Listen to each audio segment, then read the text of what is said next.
قدم صاحب السمو الشيخ حمد بن محمد الشرقي عضو المجلس الأعلى حاكم الفجيرة، وصاحب السمو الشيخ سعود بن صقر القاسمي عضو المجلس الأعلى حاكم رأس الخيمة، وسمو الشيخ سلطان بن زايد آل نهيان ممثل صاحب السمو رئيس الدولة، وسمو الشيخ حمدان بن راشد آل مكتوم نائب حاكم دبي وزير المالية، وسمو الشيخ مكتوم بن محمد بن راشد آل مكتوم نائب حاكم دبي، وسمو الشيخ عمار بن حميد النعيمي ولي عهد عجمان، وسمو الشيخ محمد بن سعود بن صقر القاسمي ولي عهد رأس الخيمة. وجب العزاء إلى سمو الشيخ طحنون بن محمد آل نهيان ممثل الحاكم في المنطقة الشرقية، وسمو الشيخ سرور بن محمد آل نهيان، والشيخ الدكتور سعيد بن محمد آل نهيان، ومعالي الشيخ نهيان بن مبارك آل نهيان وزير الثقافة والشباب وتنمية المجتمع، ومعالي الشيخ حمدان بن مبارك آل نهيان وزير التعليم العالي والبحث العلمي، وإلى عموم آل نهيان الكرام في وفاة المغفور له بإذن الله تعالى الشيخ حمدان بن سعيد بن محمد آل نهيان.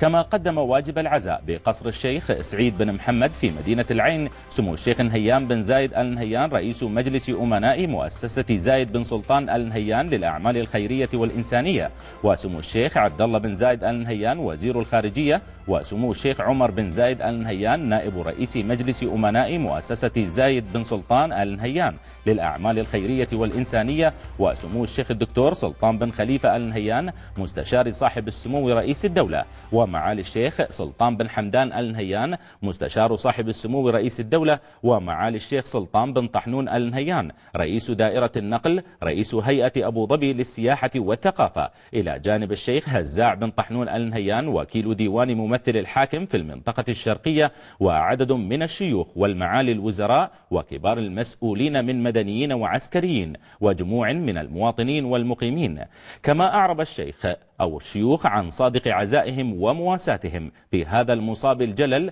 راجين الله تعالى أن يتغمد الفقيد بواسع رحمته ويلهم أهله وذويه جميل الصبر وحسن العزاء، وإنا لله وإنا إليه راجعون.